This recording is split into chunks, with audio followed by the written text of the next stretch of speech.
तो जो हमारा नेक्स्ट कॉन्सेप्ट रहेगा वो रहेगा ब्रेक इवन पॉइंट का कॉन्सेप्ट। तो ब्रेक इवन पॉइंट के कॉन्सेप्ट में क्या है, तो सबसे पहले तो ब्रेक इवन पॉइंट होता क्या है।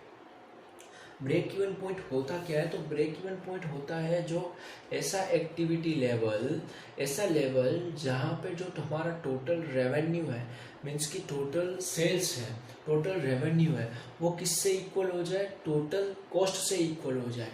मीन्स कि हमने जितना रेवेन्यू कमाया वो इक्वल हो जाए हमने जितना पैसा गवाया। मीन्स कि कितना खर्चा किया और कितना इनकम हुआ वो दोनों इक्वल हो जाए, तो वो पॉइंट जो आएगा तो उसको बोलते हैं ब्रेक इवन पॉइंट। तो वो जो पॉइंट आएगा ब्रेक इवन पॉइंट, वो ऐसा सिचुएशन होगा जहाँ पे ना तो आपको होगा कोई प्रॉफिट और ना तो आपको कोई होगा लॉस। तो ये ऐसी सिचुएशन है break even point, no profit no loss situation है, जहाँ पे ना तो आपको प्रॉफिट होगा ना तो आपको लॉस होगा। अभी आपको ये जो ब्रेक इवन पॉइंट है उसको हम तीन तरीके से डिवाइड करेंगे, तीन कैटेगरीज में। जो सबसे पहली है वो है operating break even point, financial break even point और टोटल ब्रेक इवन पॉइंट। ये तीन कैटेगरी में हम इसको डिवाइड करेंगे। तो सबसे पहले हम शुरू करते हैं हमारा जो ऑपरेटिंग ब्रेक इवन पॉइंट है उसको शुरू करते हैं। ऑपरेटिंग ब्रेक इवन पॉइंट में क्या रहेगा, तो इसके पहले हमने अगर आपको पता है कि इन तीन तरह के हमने लीवरेज देखे थे, ऑपरेटिंग लीवरेज, फाइनेंशियल लीवरेज और कंबाइंड लीवरेज। तो उसमें जो ऑपरेटिंग लीवरेज था तो उसका आपको एक बार रिफ्रेश दे रहा हूँ कि जो सेल्स पे इफेक्ट, सेल्स का इफेक्ट किस पे आ रहा था, ईबीआईटी पे। तो यहाँ पे सेम वो जो ऑपरेटिंग लीवरेज का जो इफेक्ट था वो लगेगा कि यहाँ पे ऑपरेटिंग ब्रेक इवन पॉइंट है कि सेल, ऐसा सेल का लेवल जहाँ पे ईबीआईटी जो है वो ज़ीरो हो जाए, तो उसको हम बोलते हैं operating break even point. Operating break even point किसको कहते हैं कि ऐसा सेल का लेवल, किसका लेवल, सेल्स का ऐसा लेवल कि वहाँ पे जाके हमारा जो ईबीआईटी है वो नील रह जाए, मीन्स कि खत्म हो जाए, मीन्स कि ज़ीरो हो जाए।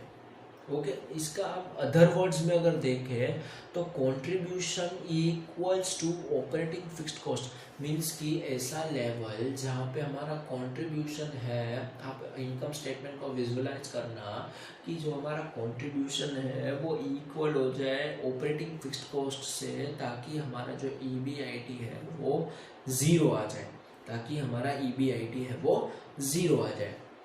इसका फॉर्मूला रहेगा हमारा fixed cost upon contribution per unit. तो इसका जो आंसर आएगा वो हमारा होगा break even point in units, break even points in units.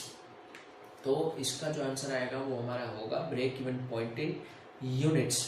इसका फॉर्मूला है fixed cost upon contribution per unit. अभी आप इसका जो परम्यूटेशन और कॉम्बिनेशन मैंने आपको बोला था, left hand side to right hand side, right hand side to left hand side, आप उसको कर सकते हो जैसा कि मैंने यहाँ पे आपको करके दिखाया है। और अगर आपको यूनिट्स में ना चाहिए, अगर ब्रेक इवन पॉइंट्स यहाँ पे जो आया वो यूनिट्स में आया है, अगर आपको यूनिट्स में नहीं चाहिए और अगर आपको चाहिए यहाँ पे वैल्यू में, तो आपको वैल्यू में चाहिए तो आपको यहाँ पे जो फिक्स्ड कॉस्ट है उसको आपको डिवाइड करना पड़ेगा पीवी रेशियो से। पीवी रेशियो हमने पहले जो इसके कॉन्सेप्चुअल वीडियो था उसमें भी मैंने आपको बताया था, पीवी रेशियो होता है कंट्रीब्यूशन अपॉन सेल्स इनटू 100, और उसका वेरिएबल कॉस्ट के साथ रेशियो भी जो उसका रिलेशन था वो भी मैंने आपको एक्सप्लेन कर दिया था। तो अगर आपको ये ध्यान यहाँ पे रखना है कि ब्रेक इवन पॉइंट है जो अगर आपको यूनिट्स में चाहिए तो fixed cost upon contribution per unit करना रहेगा, और अगर आपको टोटल में चाहिए तो आपको fixed cost upon PV ratio करना रहेगा। तो अभी यहाँ पे जो ऑपरेटिंग ब्रेक इवन पॉइंट है उसका आपको पहले कॉन्सेप्ट समझा देता हूँ, बाद में इसका एक एग्जांपल भी हम यहाँ पे देख लेंगे। अभी यहाँ पे एक छोटा सा कॉन्सेप्ट आया है नया, मार्जिन ऑफ सेफ्टी उसका नाम है।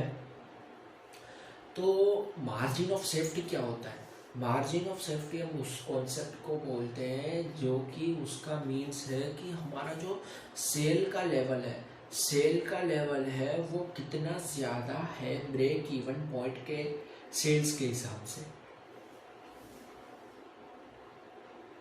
मीन्स कि जो हमने एक्चुअल में सेल्स किया है और हमारा ब्रेक इवन सेल्स है, उन दोनों का difference. Excess of sales over break even sales is known as margin of safety. Okay, और यहाँ पे मैं आपको एक इजी तरीका बता रहा हूँ, उसको मैं डिराइव नहीं कर रहा क्योंकि एग्जाम में आपको डेरिवेशन नहीं आएगा। आपको डायरेक्टली मैं इसका फॉर्मूला बता रहा हूँ कि ऑपरेटिंग लीवरेज या फिर degree of operating leverage is equals to 1 upon margin of safety. अभी कई बार क्वेश्चन तो चालाक है, क्वेश्चन पेपर बनाने वाला जो है वो तो चालाक है, वो आपको मार्जिन ऑफ सेफ्टी दे देगा और बोल देगा कि निकालो ऑपरेटिंग लीवरेज, तो आप यहाँ पे कंफ्यूज हो सकते हो। तो उसके लिए एक नया कॉन्सेप्ट डाल दिया इन लोगों ने कि margin of safety. Margin of safety का रिलेशन ऑपरेटिंग लीवरेज के साथ है। तो ऑपरेटिंग लीवरेज और डिग्री ऑफ ऑपरेटिंग लीवरेज का कॉन्सेप्ट क्या बताता है कि ऑपरेटिंग लीवरेज और degree of operating leverage inverse होता है मार्जिन ऑफ सेफ्टी का। मार्जिन ऑफ सेफ्टी का इन्वर्स होता है। आप सिर्फ इसका जो मैंने आपको बताया इसका जो कॉन्सेप्ट है वही सिर्फ याद रखो, क्योंकि अगर इसके डेरिवेशन में गए तो ये थोड़ा लंबा डेरिवेशन का प्रोसेस है। तो अगर आपको चाहिए तो आप कमेंट में डाल देना, तो मैं उसका भी वीडियो आपको बता दूंगा, बना दूंगा डेरिवेशन के।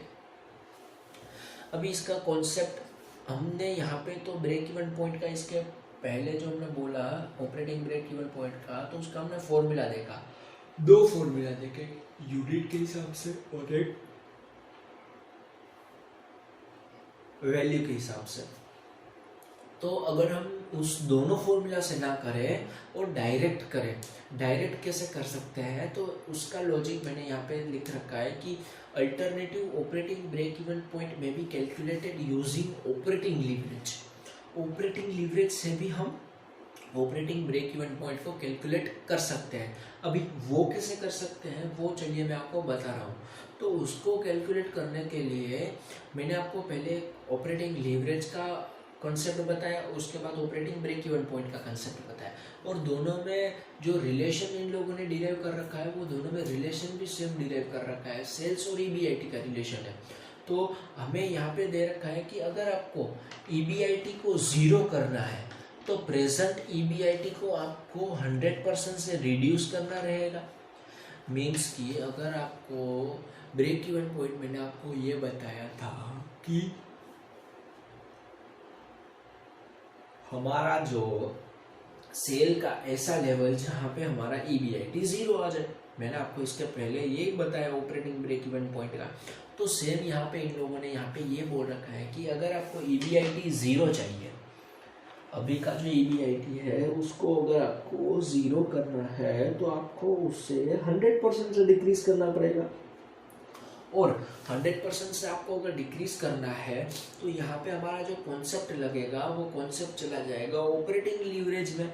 ऑपरेटिंग लीवरेज क्या कहता था, ऑपरेटिंग लीवरेज ये कहता था कि सेल्स में कितना चेंज आया, उसका इफेक्ट क्या आया हमारा ईबीआईटी पे। तो अगर हम यहाँ पे 100 अपॉन ऑपरेटिंग लीवरेज कर दे तो ये हमारा आंसर होगा कि हमें इतने % से सेल्स को डिक्रीज करना रहेगा। समझे? आप अगर नहीं समझे तो अगर इस वीडियो को थोड़ा रिवाइंड कर लो और वापस इस कॉन्सेप्ट को समझो, क्योंकि ये कॉन्सेप्ट एक बहुत ही इम्पोर्टेंट कॉन्सेप्ट है और इसको एग्जाम में कई बार पूछा भी गया है।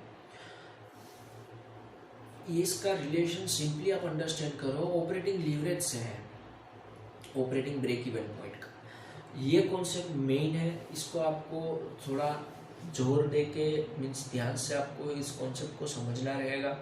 100 अपॉन ऑपरेटिंग लीवरेज वाले से सेल्स लेवल वेल ईबीआईटी 0 कौन सा रहेगा, तो कि प्रेजेंट जितना सेल्स है उसको रिड्यूस कर दिया, जितना हमने परसेंटेज ऊपर आया उससे। तो मैं आपको ये जो ऑपरेटिंग लीवरेज और ऑपरेटिंग ब्रेक इवन पॉइंट का कंसेप्ट है उसके बेस पे आपको एक एग्जांपल करवा रहा हूँ, और उसी एग्जांपल से आपको मैं सारे ब्रेक इवन पॉइंट कैलकुलेट करवा दूंगा, ऑपरेटिंग का भी, फाइनेंस का भी और ओवरऑल ब्रेक इवन पॉइंट। तो आप इस एग्जांपल को थोड़ा ध्यान से अंडरस्टैंड करना, और ये मैं एग्जांपल आपको लास्ट में ही करवाऊंगा। इसके पहले मैं आपको सारे ब्रेक इवन पॉइंट के जो कंसेप्ट बेस्ड हैं वो आपको पहले क्लियर करवा दूँ। तो उसके बाद है हमारे पास फाइनेंशियल लीवरेज क्या है? फाइनेंशियल लीवरेज, फाइनेंशियल लीवरेज नहीं sorry, financial break even point. अभी फाइनेंशियल ब्रेक इवन पॉइंट में क्या कहता है, तो आपको इसको भी अंडरस्टैंड करने के लिए आपको सबसे पहले फाइनेंशियल लीवरेज का कंसेप्ट तो चाहिए ही चाहिए। तो फाइनेंशियल लीवरेज का कंसेप्ट हमें क्या कहता था, वो कहता था कि ईबीआईटी में जितना चेंज आया उसका चेंज का इफेक्ट ईपीएस पे क्या रहेगा। तो इसका जो फाइनेंशियल ब्रेक इवन पॉइंट है, तो उसका हमें ये कहना है कि ईबीआईटी लेवल, ऐसा ईबीआईटी लेवल जहाँ पे हमारा जो ईपीएस रहा है वो जीरो हो जाए। अदर वर्ड्स में देखें कि EBIT just equals to fixed finance cost, means कि ऐसा लेवल ऑफ ईबीआईटी जहाँ पे आपका जो ईपीएस है वो जीरो हो जाए। मीन्स कि ईबीआईटी में से आप टैक्स को माइनस करो और टैक्स को माइनस करने के बाद ईएटी आ जाएगा, उसमें से माइनस करो प्रेफरेंस डिविडेंड को, सॉरी ईबीआईटी से आप पहले इंटरेस्ट माइनस करो और बाद में माइनस करो टैक्स और बाद में माइनस करो प्रेफरेंस डिविडेंड। तो वो जो आंसर आए बाद में लास्ट में नील बचना चाहिए। मीन्स कि जो हमारा एनआई है, net income available to equity share holder, वो नील आना चाहिए। तो इसका अगर आपको ब्रेक इवन पॉइंट देखना है तो सबसे पहला तो हमारा है कि ओनली इंटरेस्ट है, ओनली हमारे पास इंटरेस्ट है, ना कि प्रेफरेंस डिविडेंड है। तो उस पे अगर हम देखें यहाँ पे तो डाक तो टैक्स की झंझट रहेगी हमारे पास, क्योंकि टैक्स तो बाद में माइनस होता है, पहले इंटरेस्ट माइनस हो जाता है। तो फाइनेंशियल ब्रेक इवन पॉइंट रहेगा हमारा is equals to interest, means कि ईबीआईटी हमारा एग्जैक्ट इक्वल होना चाहिए इंटरेस्ट के। तो अगर ईबीआईटी 100 है तो इंटरेस्ट 100 हो गया, तो ईएटी 0 हो जाएगा, टैक्स तक हो तो कुछ उसमें झमेला ही नहीं है। यहाँ पे हो गया हमारा फर्स्ट कॉन्सेप्ट क्लियर। अभी यहाँ पे दूसरा कॉन्सेप्ट है, तो उसके पहले आपको एक एग्जांपल यहाँ पे बता दे रहा हूँ कि यहाँ पे हमने कुछ दे रखा है, यहाँ पे हमें equity share, debenture, tax rate और कैलकुलेट करना है फाइनेंशियल ब्रेक इवन पॉइंट। यहाँ पे प्रेफरेंस डिविडेंड नहीं है, तो हमारा ईबीआईटी क्या होना चाहिए, इंटरेस्ट के बराबर। इंटरेस्ट क्या होगा, 4 लाख इंटू 12%, तो उसका जो हमारा इंटरेस्ट होगा 48,000 के बराबर हमारा ईबीआईटी होना चाहिए। तो अब देखो यहाँ पे ईबीआईटी से इंटरेस्ट माइनस किया तो EBT 0, tax 0, EAT 0, number of share holder 20,000, EPS 0। तो ये हमारा हो गया जब फाइनेंशियल ब्रेक इवन पॉइंट, जब ओनली हमारे पास इंटरेस्ट है। उसके बाद कॉन्सेप्ट आता है if there is only preference dividend, यानी यहाँ पे हमारे पास इंटरेस्ट नहीं है, सिर्फ और सिर्फ हमारे पास यहाँ पे प्रेफरेंस डिविडेंड है। तो उसके बेस पे अगर हमें निकालना है तो प्रेफरेंस डिविडेंड, इसके पहले भी मैंने आपको फाइनेंशियल लीवरेज के फॉर्मूला में बताया था उस लॉजिक के साथ कि जो यहाँ पे हमने प्रेफरेंस डिविडेंड है वो आफ्टर टैक्स का फिगर है, तो उसको आपको बिफोर टैक्स के फिगर में कन्वर्ट करना है। तो उसके लिए आपको करना पड़ेगा पीडी यानी preference dividend upon 1 minus T, preference dividend upon 1 minus T को करना पड़ेगा। तो ये जो फिगर आ जाएगा वो आपका after tax figure before tax figure आ जाएगा। तो बिफोर टैक्स फिगर को लाने के लिए हमने 1 upon PD upon 1 minus T किया। आपको यहाँ पे इसका एग्जांपल भी शो हो रहा है कि समझो यहाँ पे अगर ईबीआईटी 80,000 है, इंटरेस्ट नील है, ईबीटी आ गया हमारा 80,000, तो यहाँ पे हमने ऑलरेडी कैलकुलेट कर रखा है 48,000 प्रेफरेंस डिविडेंड है, उसको हमने बिफोर टैक्स में कन्वर्ट कर दिया तो 80,000 आ गया। तो हमारा ईबीआईटी होना चाहिए 80,000, यहाँ पे हमारा ईबीआईटी 80,000 है, तो ईबीआईटी 80,000 हो गया, ईबीटी यहाँ पे इंटरेस्ट तो है नहीं, तो ईबीटी हो गया 80,000, टैक्स को माइनस किया 40% से, ईबीटी आ गया हमारा 48,000, प्रेफरेंस डिविडेंड 48,000 है, एनआई हो गया 0, नंबर ऑफ शेयर 20,000, ईपीएस हमारा हो गया 0। अभी हम यहाँ पे देख रहे हैं हमारा जो थर्ड कॉन्सेप्ट है वो हमारा थर्ड कॉन्सेप्ट है हमारा if there is both interest and preference dividend. अगर ऐसा भी केस हो सकता है कि जहाँ पे दोनों है, प्रेफरेंस डिविडेंड भी है और इंटरेस्ट भी है, तो आप दोनों फॉर्मूला को मर्ज कर दो, interest plus PD upon 1 minus T, it's so easy, it's so easy. तो यहाँ पे जो हमारा जो हमने पहले एग्जांपल देखा था उसका ही कैरी फॉरवर्ड ऐड है, सिर्फ चेंज इतना है इसमें 48,000 का इंटरेस्ट भी है और 48,000 का प्रेफरेंस डिविडेंड भी है। तो ये तो ऑलरेडी बिफोर टैक्स फिगर है, इसको बिफोर टैक्स में कन्वर्ट कर दिया। तो EBIT हमारा इतना होना चाहिए ताकि हमारा EPS 0 आ जाए। अभी इसको ट्रायल करते हैं। EBIT को 128,000 लिख दिया, अभी इंटरेस्ट हमारा है 48,000, तो EBT आ गया 80,000 और इसमें से टैक्स 40% है वो माइनस कर दिया, तो EAT आ गया 48,000 और प्रेफरेंस डिविडेंड ऑलरेडी 48,000 है। तो इसका मतलब NI हो गया 0, आउटस्टैंडिंग 20,000 शेयर्स हैं, तो EPS हो गया 0। मीन्स की क्रक्स इतना है कि आपका EPS 0 होना चाहिए फाइनेंशियल ब्रेक इवन पॉइंट पे। ओके, और टोटल ब्रेक इवन पॉइंट तो सबसे इजी है। जो कंबाइंड लीवरेज हमने पढ़ा था कि जो था हमारा operating leverage into financial leverage, same concept यहाँ पे भी लग रहा है टोटल ब्रेक इवन पॉइंट पे। टोटल ब्रेक इवन पॉइंट यहाँ पे अगर आपको निकालना है तो क्या उसका मीन्स है कि सेल्स का ऐसा लेवल जहाँ पे हमारा EPS 0 आ जाए।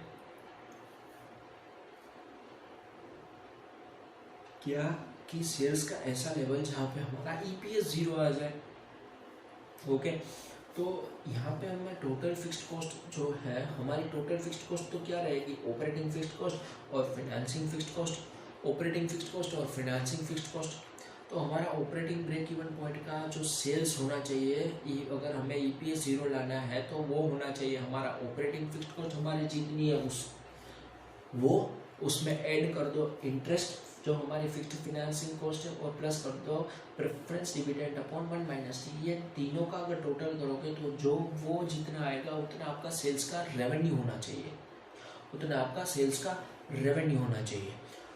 और यहाँ पे मैं आपको अल्टरनेटिव उसमें ऑपरेटिंग लीवरेज में मैंने आपको बताया था 100 upon operating break even point पे बताया था 100 अपॉन वाला जो लॉजिक, वो सेम लॉजिक यहाँ पे भी इस्तेमाल होगा कि जो हमें यहाँ पे अगर कंबाइंड ब्रेक इवन पॉइंट है, टोटल ब्रेक इवन पॉइंट है, वहाँ पे भी हम अगर जैसा कि हमारा सेल्स का जो लेवल है वो ऐसा रखना है कि जहाँ पे EPS 0 आ जाए, तो हमारा जो प्रेजेंट EPS है उसको हमें 100% से डिक्रीज करना रहेगा। तो इसलिए हमने यहाँ पे किया 100 upon combined leverage. Combined leverage हमें इफेक्ट दिखाता है जो सेल्स का है वो EPS पे इफेक्ट, तो जितना परसेंटेज आएगा उतने से हमें परसेंटेज से सेल्स को डिक्रीज करना रहेगा। तो यानी टोटल हमारा एक्चुअल सेल्स है उसमें से हमें जितना डिक्रीज करना है वो, तो आंसर जो आ जाए उतना हमें सेल्स रखना होगा टोटल ब्रेक इवन पॉइंट के लिए, वो हमें टोटल ब्रेक इवन पॉइंट के लिए रखना है। तो ये हमारा जो कॉन्सेप्ट था वो था हमारा पूरा ऐसा ब्रेक इवन पॉइंट का कॉन्सेप्ट।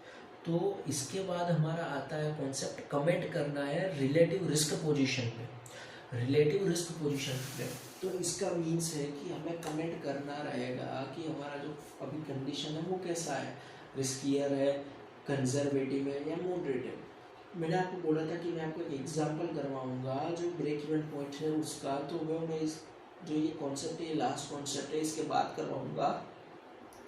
तो इसमें हमें देखना होगा कौन सा ऐसा पोजीशन है जो हमारे लिए बेस्ट रहे। Firm having higher operating break even, higher operating leverage will have higher operating risk. Firm have higher financial leverage have higher financial risk. Means कि ऑपरेटिंग लीवरेज जिस फर्म का हाई है तो उसका जो ऑपरेटिंग रिस्क है, means रोजमर्रा का जो रिस्क है वो भी हाई है। फॉर्म जिसका जो फाइनेंशियल लीवरेज है वो हाई है तो जो उसका हायर फाइनेंशियल रिस्क रहेगा। तो company having higher combined leverage जिसका हायर है उसका हायर कंबाइंड रिस्क रहेगा, हायर ओवरऑल रिस्क भी उसका हायर रहेगा। तो अभी इसमें फेवरेबल पोजीशन है, चलो वो देखते हैं।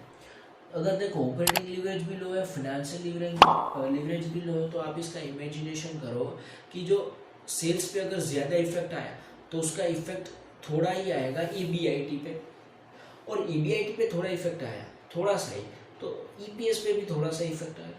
तो ये जो कंपनी है तो कंपनी फॉलो कर रही है कंजर्वेटिव पॉलिसी, और ये जो सिचुएशन है वो नॉट आइडियल है। मीन्स कि ये अच्छी सिचुएशन नहीं है, क्योंकि कंपनी जो है ट्रेडिंग ऑन इक्विटी का जो बेनिफिट है वो नहीं ले रही। ट्रेडिंग ऑन लिक्विडिटी क्या है कि लीवरेज के जो फेवरेबल लीवरेज है उसको ही हम ट्रेडिंग ऑन इक्विटी कहते हैं। तो ये जो कंपनी है वो कंजर्वेटिव कंपनी है, यानी ये जो है वो ट्रेडिंग ऑन इक्विटी का बेनिफिट नहीं ले रही है। इसके बाद अगर हम देखें कि ऑपरेटिंग लीवरेज भी हाई है, कंबाइंड लीवरेज भी हाई है, तो उसका मीन्स है कि जो कंपनी है उसका जो सेल्स पे थोड़ा सा ही इफेक्ट आते ही ईबीआईटी पे बहुत ज़्यादा इफेक्ट आएगा, और ईबीआईटी पे भी बहुत ज़्यादा इफेक्ट आएगा, तो जो हमारा ईपीएस है उस पर भी बहुत ज़्यादा इफेक्ट आएगा, क्योंकि दोनों जो हमारे लीवरेजेस है वो हाई है। तो यहाँ पे ये रिस्क है कि जो कंपनी है ये रिस्की पोजीशन पे काम कर रही है। क्यों? क्योंकि जो यहाँ पे जो एग्रेसिव पॉलिसी यहाँ पे ब्रेक इवन पॉइंट है, मीन्स कि यहाँ पे जो ब्रेक इवन पॉइंट है वो सेल्स में हायर सेल्स पे अचीव होने वाला है, क्योंकि दोनों हाई है लीवरेज। इसके बाद वाला जो कॉन्सेप्ट है वो मैं आपको बता रहा हूँ, और वो कॉन्सेप्ट है सबसे पहला कि ऑपरेटिंग लीवरेज हाई और फिनेंशियल लीवरेज कम है। तो ये एक ऐसी पोजीशन है जहाँ पे सेल्स में थोड़ा सा इफेक्ट आएगा और ईबीआईटी में बहुत ज़्यादा मैग्नीफाइंग इफेक्ट आएगा, लेकिन ईबीआईटी में थोड़ा सा इफेक्ट मैग्नीफाइंग इफेक्ट तो आ गया, लेकिन उसका इफेक्ट ईपीएस पे तो कम ही आएगा, क्योंकि हमारा फिनेंशियल लीवरेज लो है यहाँ पे। तो ये जो कंपनी है वो मॉडरेट पॉलिसी फॉलो कर रही है, और ये गुड कॉम्बिनेशन नहीं है। क्यों? क्योंकि यहाँ पे जो ऑपरेटिंग ब्रेक इवन पॉइंट रहेगा हमारा वो हायर सेल लेवल पे अचीव होगा, और यहाँ पे हमारा जो ट्रेडिंग ऑन इक्विटी है उसका बेनिफिट फेवरेबल फाइनेंशियल लीवरेज का वो भी हम यहाँ पे नहीं ले सकेंगे।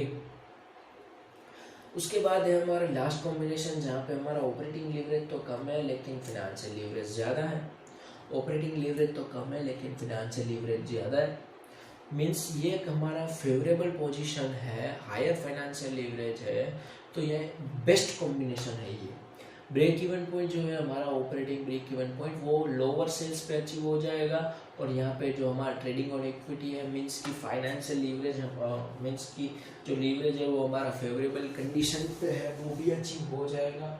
अभी इसका जो लॉजिक है वो क्या है, मीन्स कि अगर सेल्स पे थोड़ा सा चेंज आया, सेल्स पे थोड़ा सा चेंज आया तो ईबीआईटी में भी थोड़ा सा चेंज आएगा, लेकिन ईबीआईटी में अगर थोड़ा सा चेंज आ गया तो हमारा मैग्नीफाइंग इफेक्ट हो जाएगा ईपीएस पे, मीन्स कि हमारा अर्निंग पर शेयर पे मैग्नीफाइंग इफेक्ट आ जाएगा थोड़ा सा ईबीआईटी में चेंज आने से। तो ये हमारा एक बेस्ट कॉम्बिनेशन रहेगा।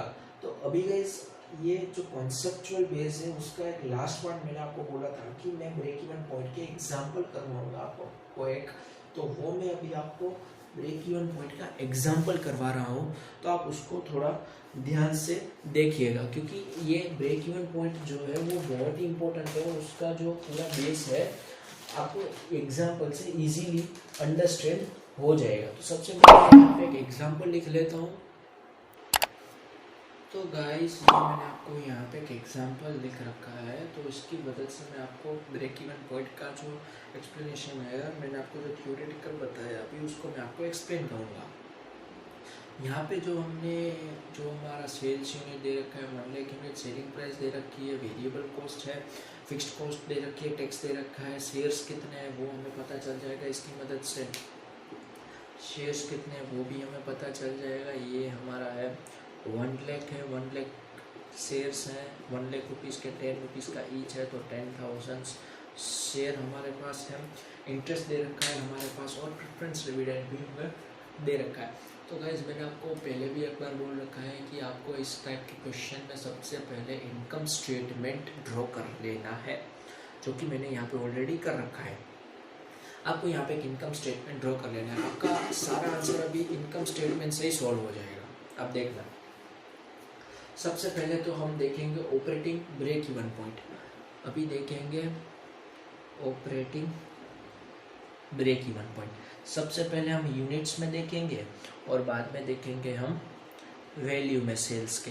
तो सबसे पहले अगर ऑपरेटिंग ब्रेक इवन पॉइंट देखना है तो उसका फॉर्मूला मैंने आपको यहाँ पे मैं लिख रहा हूँ, बता रखा था। दोनों फॉर्मूला यहाँ पे मैं लिख रहा हूँ। एक तो था fixed cost upon contribution per unit, और एक था fixed cost upon PV ratio. तो यहाँ पे हमें दो चीज़ें हमें निकालनी है। सबसे पहला तो हमें निकालना है contribution per unit. Total contribution हमारा है 4 लाख रुपीज़, ये रहा, डिवाइडेड बाय यूनिट्स कर देंगे सेल्स 1 लाख, तो 4 रुपीज़ पर यूनिट कंट्रीब्यूशन आ गया। और निकालेंगे पीवी रेशियो। पीवी रेशियो मैंने आपको बोल रखा था, पीवी रेशियो होता है हमारा कंट्रीब्यूशन अपॉन सेल्स इंटू 100 यानी 40%। तो हमें अगर ब्रेक इवन पॉइंट निकालना है यूनिट्स में, तो यूनिट्स में हमारा हो जाएगा फिक्स्ड कॉस्ट जो कि है 2 लाख, और पर यूनिट का ब्रेक इवन पॉइंट। और वैल्यू में निकालना है तो वैल्यू में मैंने आपको बोल रखा था fixed cost upon PV ratio. तो यहाँ पे हमारा जो 2 लाख डिवाइडेड बाई 4 करो तो ये हो जाएगा 50,000 यूनिट्स, और अगर 2 लाख डिवाइडेड बाई 40 करो तो ये आ जाएगा 5 लाख रुपीज़। अभी इसका प्रूफ मैं आपको दिखाता हूँ। चलो, हमें अगर 50,000 यूनिट सेल किए, सब कुछ डेटा जो हमारा है ये वाला सेम रहेगा। अब इसका स्क्रीनशॉट ले लो या फिर इसको आप लिख लो, क्योंकि मैं इसको बोर्ड को थोड़ा साइड माउंट करूँगा, साइड में इसको घुमाऊँगा ताकि आप यहाँ पे मैं आपको एग्जांपल से समझा सकूँ। आई होप आपने ले लिया होगा। तो यहाँ पे मैं आपको प्रूफ बता रहा हूँ। तो सबसे पहले हमने सेल्स किया 50,000 यूनिट, पर यूनिट की प्राइस है 10 रुपीज़ यानी 5 लाख का सेल्स हो गया। वेरिएबल कॉस्ट हमारी पर रुपीज़ है 6 और 50,000 यूनिट्स है यानी ये हो गई हमारी 3 लाख की वेरिएबल कॉस्ट। तो हमारा कंट्रीब्यूशन कितना आ गया 2 lakh. That's the magic. Fixed cost हमारी है 2 लाख। क्या आ गया हमारा EBIT 0, देखो 0 आ गया। तो ये हमारा था ऑपरेटिंग ब्रेक इवन पॉइंट का एग्जाम्पल, बेस्ट एग्जाम्पल था ऑपरेटिंग ब्रेक इवन पॉइंट का। तो आप इसको नोट करना चाहे तो नोट कर लो या फिर अंडरस्टैंड कर लो। तो अभी हम इसके बाद देखेंगे example financial break even point का, फाइनेंशियल ब्रेक इवन पॉइंट का एग्जाम्पल। अभी फाइनेंशियल ब्रेक इवन पॉइंट में भी मैंने आपको बताया था, उसमें भी 3 प्रकार के अलग अलग केसेस थे। तो सबसे पहले financial break even point normal वाला देखते हैं हम, जिसमें इन लोगों ने दे रखा है कि हमारे पास ओनली इंटरेस्ट है, हमारे पास ओनली इंटरेस्ट है, ना कि प्रेफरेंस डिविडेंड। तो यहाँ से हम थोड़ी देर के लिए प्रेफरेंस डिविडेंड को माइनस कर रहे हैं, और तो यहाँ पे हमारा 87,500 ये आंसर आ जाएगा। ओके, तो हमें यहाँ पे जो सबसे पहला था हमारा कि if there is only interest, तो यहाँ पे हमें EBIT रखना पड़ेगा हमारा इंटरेस्ट के हिसाब से। इंटरेस्ट हमारा हो जाएगा 75,000। तो आप सीधी तरीके से सोचें तो अगर हमें यहाँ पे हमने EBIT को 75,000 रख दिया, तो ये जो हमारा इंटरेस्ट है वो भी 75,000 है, तो ये दोनों को माइनस हो जाएगा, यहाँ पे हो जाएगा 0, ये 0, तो ये 0, ये 0, तो ये भी 0, ये भी 0, ये भी 0, समझे। तो इसका तो ये सिंपल था। अभी दूसरा है, दूसरा क्या है कि ओनली हमारे पास प्रेफरेंस डिविडेंड है, इंटरेस्ट नहीं है। तो यहाँ पे हम थोड़ा सा इसको माइनस कर देंगे, तो इसमें सारे में चेंज आ जाएगा थोड़ा, तो इसको मैं यहाँ पे चेंज कर रहा हूँ। इंटरेस्ट नहीं है तो ये 2 लाख आ गया, 2 लाख का 30% 60,000, ये हो गया हमारा 1,40,000। प्रेफरेंस डिविडेंड था हमारा 37,500, तो 1,40,000 माइनस 37,500, तो ये हो जाएगा 0,500। तो अभी हमें इसमें देखना है तो हमें EBIT कितना रखना पड़ेगा, EBIT हमें रखना पड़ेगा preference dividend upon 1 minus T. Preference dividend है 37,500 और 1 माइनस टी यानी 1 माइनस 0.30, तो ये हमें रखना पड़ेगा 37,500 डिवाइडेड बाई 0.70, ये हमें रखना पड़ेगा 53,571.429। अगर हमने इतना EBIT रख दिया तो हमारा जो एन आई है वो ज़ीरो आ जाएगा। अभी इसका आपको प्रूफ दिखाता हूँ कि अगर आपने EBIT लग दिया 5371.429, इसमें से माइनस इंटरेस्ट नील है, अगर आ गया EBT हमारा आ गया 5357.429, इसमें से हमने अगर टैक्स को माइनस कर दिया है 30%, मैं यहाँ पे डायरेक्ट कर रहा हूँ, तो हमारा EAT आ जाएगा 5357.429 इंटू 30%, ये 1607.429। इसको हमने अगर माइनस किया किसमें से 5357.429 में से, तो ये हमारा आ गया 37,500, और इसमें से PD यानी प्रेफरेंस माइनस करेंगे प्रेफरेंस डिविडेंड 37,500, तो NI आ गया हमारा 0। That's the magic. तो ये हमारा हो गया जब हमारे पास प्रेफरेंस डिविडेंड भी है और सिर्फ प्रेफरेंस डिविडेंड है, सॉरी। ओके, तो अभी हम इसमें लास्ट केस जो हमारा रह गया है वो है बोथ, हमारे पास दोनों है। तो हमें यहाँ पे EBIT में क्या होगा कि इंटरेस्ट और plus preference dividend upon 1 - T रखना पड़ेगा। तो चलो इसमें थोड़ा सा वापस चेंज करते हैं। अभी जो हमारा नॉर्मल एग्जांपल था उसको लेके आते हैं। इंटरेस्ट हमारा था 75,000, तो इसमें था 1,25,000, और यहाँ पे 1,25,000 था, उसका 30% था 37,500, तो यहाँ पे हमारा आ गया था 87,500, ये था 37,500, तो यहाँ पे था 50,000। तो अभी हमें इसमें EBIT कितना रखना पड़ेगा 75,000, तो इंटरेस्ट है प्लस PD अपॉन 1 - D, तो ये आ गया 53,571.429, तो ये हमें रखना पड़ेगा 75,000 प्लस 53,571.429, तो ये हो गया हमारा 128,570.429। हमें अगर इतना EBIT रख दिया तो हमारा आंसर जो NI है वो 0 आ जाएगा। कैसे, चलो देखते हैं। EBIT है 128,570.429, इसमें से माइनस किया हमने इंटरेस्ट जो है 75,000, इसमें से माइनस किया 75,000, तो हमारा यहाँ पे आ गया EBT 53,570.429, इसमें से माइनस किया हमने टैक्स को 30%, तो हमने इसमें से अगर 30% माइनस किया तो ये आ गया हमारा EAT 37,500, इसमें से हमने -5357.429, तो ये हमारा था 16,071.129, इसमें से माइनस करके ये आ गया, और यहाँ पे प्रेफरेंस डिविडेंड था 37,500, दैट्स द मैजिक, NI आ गया 0। तो ये भी एक बेस्ट एग्जांपल था, मैंने आपको बताया फाइनेंशियल ब्रेक इवन पॉइंट का। तो आप इसको भी अगर आपको नोट करना है तो आप इसको थोड़ा सा नोट कर लीजिएगा। सॉरी, थोड़ा ये बोर्ड मैंने इस साइड रख दिया था, तो आप इसको नोट कर लीजिएगा या फिर स्क्रीनशॉट ले लीजिएगा। आई होप आपने ले लिया होगा। गाइस, अभी हमारा जो लास्ट फुल एंड फाइनल है वो हमारा है total break even point. Total break even point का फॉर्मूला मैंने आपको बताया था, ऑपरेटिंग फिक्स्ड कॉस्ट प्लस कर दो उसमें इंटरेस्ट प्लस कर दो PD अपॉन 1 - T। तो मैंने यहाँ पे ऑलरेडी लिख रखा है ऑपरेटिंग ब्रेक इवन पॉइंट है, ऑपरेटिंग फिक्स्ड कॉस्ट है 22 लाख, इंटरेस्ट हमारा है 75,000 और PD अपॉन 1 - D है 53,571.429। अगर आप इसको तीनों को टोटल कर दो तो ये हमारा हो जाएगा 12,75,531,535,71.429, तो ये हो जाएगा 32,857.1.429। मीन्स कि अगर आप इसको इतना सेल्स रखोगे तो आपका जो EPS होगा वो 0 होगा। Let's check. तो सेल्स हमने रख दिया 32,857.1.429।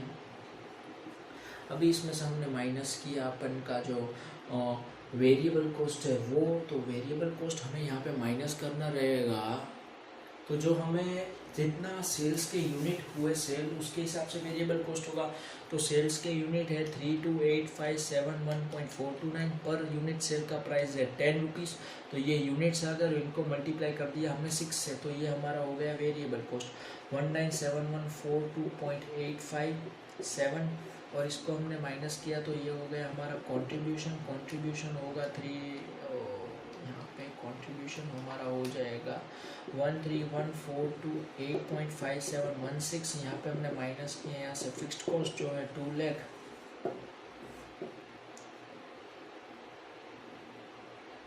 यहाँ पे जो हमारी फिक्स्ड कॉस्ट है, सॉरी गाइस मैंने यहाँ पे थोड़ा सा मिस्टेक कर दिया कि ये जो हमारा आंसर आया ये हमारा जो कंट्रीब्यूशन है इतना कंट्रीब्यूशन रखेंगे और इसमें से हम माइनस करेंगे इतना कंट्रीब्यूशन रख के जो यहाँ पे हमारा फिक्स्ड कॉस्ट रहेगा 2 लाख का वो हम यहाँ से माइनस करेंगे अगर तो हमारा यहाँ पे आंसर आ जाएगा 128,571.429 EBIT और यहाँ पे हम माइनस करेंगे इंटरेस्ट अपन का जो रहेगा 75,000 तो ये आ जाएगा 53,571.429 EBT और यहाँ से हम माइनस करेंगे यहाँ पे टैक्स को @30% रहेगा।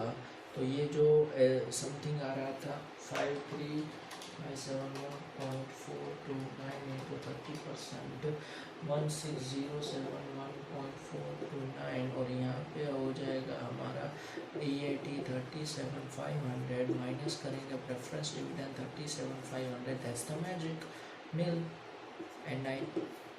तो गाइज़ मैंने आपको जो यहाँ पे सारे इम्पोर्टेंट कॉन्सेप्ट्स 12 बेस्ड जो पूरा लीवरेज में जो कॉन्सेप्ट था तो वो मैंने आपको यहाँ पे पूरा आपको समझा दिया है, एक्सप्लेन कर दिया है और एकदम इजी तरीके से मैंने पूरा जो अपना बेस्ट ट्राई किया है कि आपको पूरी तरीके से इसके जो कॉन्सेप्ट है वो याद हो जाए।